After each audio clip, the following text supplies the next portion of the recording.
Boas, neste vídeo eu quero falar acerca do escravo, o conceito de escravo que eu tenho vindo a desenvolver e as falácias, as suas relações e a sua relação com as falácias, que são as formas, entre aspas, menos corretas de se argumentar, ou neste caso as formas capciosas e manipuladoras de se argumentar.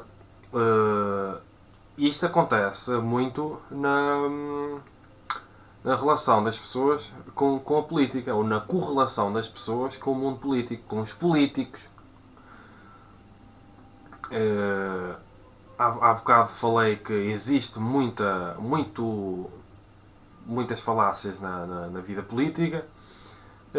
Também existe muitas falácias no direito.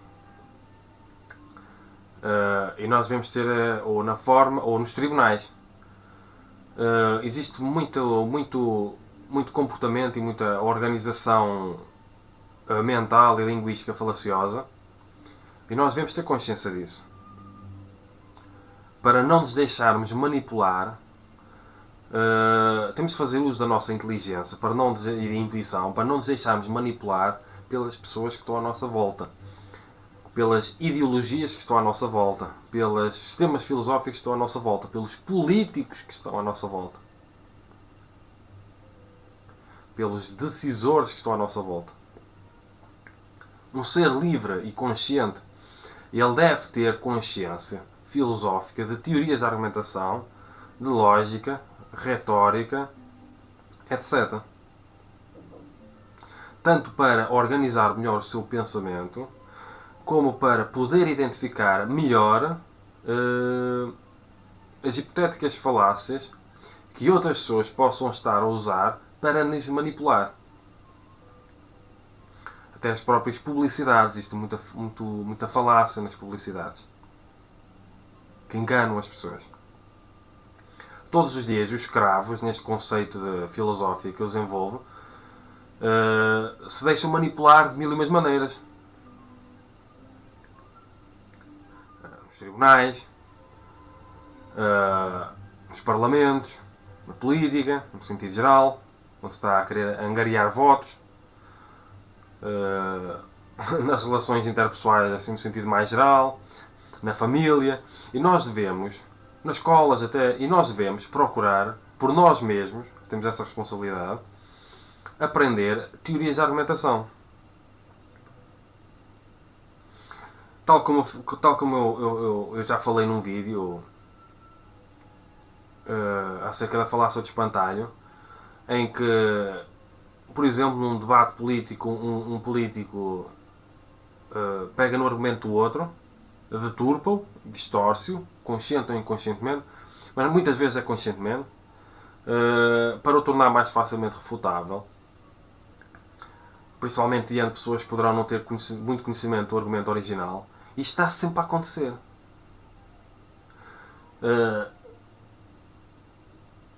E nós temos de ter consciência disso. Nós devemos ter consciência de todas as realidades falaciosas que estão à nossa volta. E o que não tem consciência são os escravos, que além de terem dependências emocionais, por exemplo, isto acontece de forma inconsciente, porque às vezes as pessoas têm medo de colocar em causa, têm medo de pensar fora da caixa, uma caixa que nem sequer deveria existir, têm medo de ser rejeitados, têm medo de não ser reconhecidos. As pessoas têm medo de pensar por elas mesmas.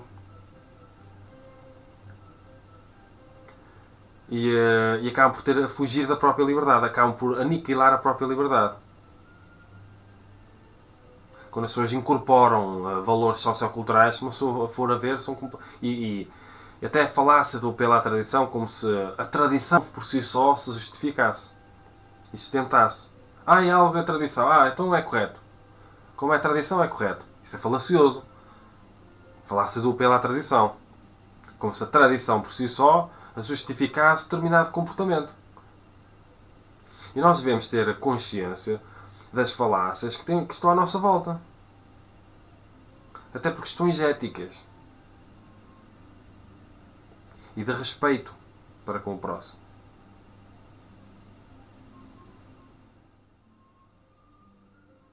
Quando nós apegamos a determinadas quando, até posso falar na falácia da denigração a priori. O escravo é daqueles, afirma-se naturalmente, o escravo com o seu ego, com o seu sentimento de superioridade, com o seu apego a determinadas crenças, sistemas filosóficos, ideologias, perspectivas. O escravo, dentro deste enquadramento filosófico, está sempre a realizar a falácia da denigração a priori. Está sempre a realizar aquela falácia em que existe uma interpretação denigrativa a priori, uma vontade a priori de denegrir, mesmo de forma inconsciente, tudo aquilo que é diferente. Os diferentes argumentos, as diferentes perspectivas, as diferentes crenças, as diferentes ideologias. Só porque não quer colocar em causa as próprias crenças. A que está apegado. Criando dessa forma uma relação falaciosa, hermeneuticamente falaciosa, com a alteridade, com tudo aquilo que é diferente. Então, o mesmo é que faz com que uma pessoa se torne conservadora dentro deste sentido filosófico, faz com que ela realize de forma inconsciente a falácia ou a interpretação negativa a priori.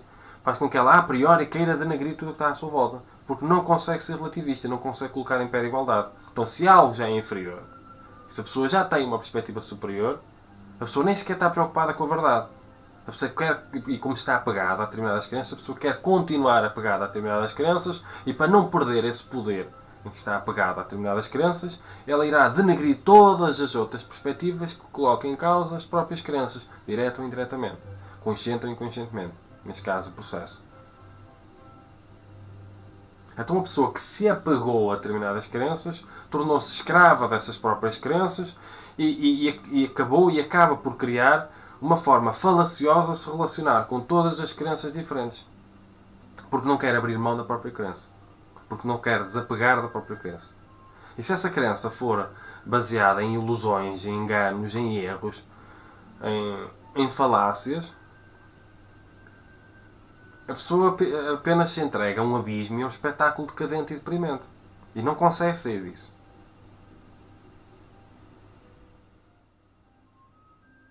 Portanto, o escravo e as falácias, o escravo, neste caso a interpretação negativa a priori, o escravo e a falta de dever hermenêutico, dever de procurar interpretar e de compreender adequadamente, seja o que for, neste caso a alteridade, a diferença que é o que mais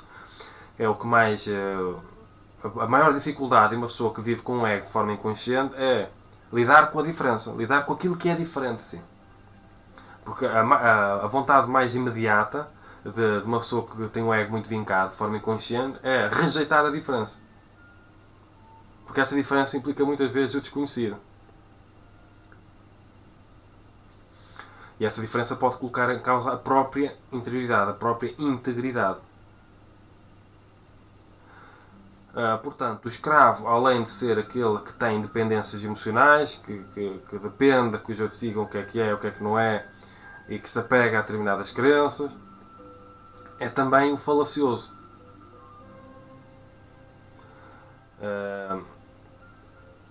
Acabando por ser um ignorante por escolha, porque uma pessoa apegada a determinadas crenças quer tanto continuar apegada a essas crenças, quer tanto continuar a pensar da mesma maneira, conservar a própria intrinsequidade, que acaba por deturpar todos os outros argumentos à sua volta. Porque esses argumentos podem colocar em causa as próprias crenças. E como é que deturpa, como é que distorce todos estes argumentos? Como é que ridiculariza, porque a ridicularização da alteridade, daquilo que é diferente, é uma grande característica da personalidade muito egoica, do escravo, nesse sentido filosófico. Como é que faz isso? Através de uma vontade negativa a priori. A priori a pessoa não quer compreender aquilo que é diferente, a pessoa não quer compreender aquilo que está à sua volta, a pessoa quer denegrir para continuar a pensar da mesma maneira. E a forma mais forte que a personalidade egoica, que o escravo faz para denegrir falaciosamente aquilo que está à sua volta é deturpando os argumentos originais, ridicularizando. Então o escravo, neste caso, está sempre a ridicularizar e a deturpar, muitas vezes ofensivamente, todas as perspectivas diferentes, todas as ideologias diferentes, todos os sistemas filosóficos diferentes, seja o que for, todas as crenças diferentes. E nós temos de ser conscientes para reparar nisso. Ou para colocar em causa tanto a própria escravidão interior, por estar apegado a determinadas crenças, por estar num conservadorismo, como para identificar essa autoescravidão nos outros, esses comportamentos falaciosos nos outros. Principalmente naqueles que têm poder político e não só. Portanto, nós temos e temos esse dever dentro de nós mesmos, essa responsabilidade, esse poder de estudar teorias de argumentação para podermos ter uma relação mais positiva, construtiva e produtiva com tudo aquilo que está à nossa volta. Com todos os argumentos com que nós lidamos diariamente. Porque nós temos a nossa consciência costuma ter uma tendência para a lógica, para a logicidade, para fazer sentido. A nossa inteligência deve servir, a inteligência tem também a ver com a capacidade de compreensão. E nós potencialmente somos muito inteligentes. Agora, se fazemos uso dessa inteligência ou não, isso é uma questão de escolha.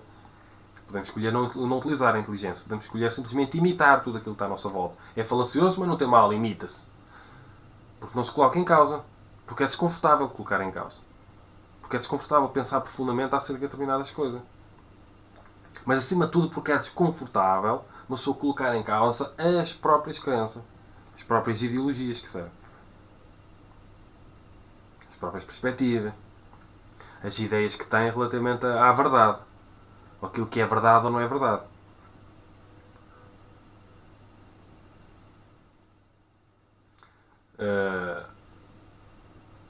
Vamos pensar profundamente acerca disto. Vamos procurar ser pessoas mais conscientes. Vamos procurar adquirir alguns conhecimentos de teoria de argumentação, de retórica, argumentação, filosofia, seja o que for, lógica, tanto para repararmos na forma falaciosa como nos relacionamos com os outros, como para repararmos na forma falaciosa com que os outros relacionam connosco. Para não nos tornarmos escravos de comportamentos falaciosos dos outros, nem para tentarmos escravizarmos os outros, manipulando. Na lógica deve existir boa fé. Portanto, até para aprendermos a lidar com a diferença. E em vez de fugirmos e denegrirmos a priori a diferença, porque não queremos colocar em causa as nossas próprias crenças, procuramos compreender e eventualmente aprendemos uma coisa nova. E para isso nós temos de ser humildes. A humildade é fundamental para a filosofia. Portanto, se gostarem deste vídeo, dos meus vídeos, subscrevam o canal e cumprimentos filosóficos.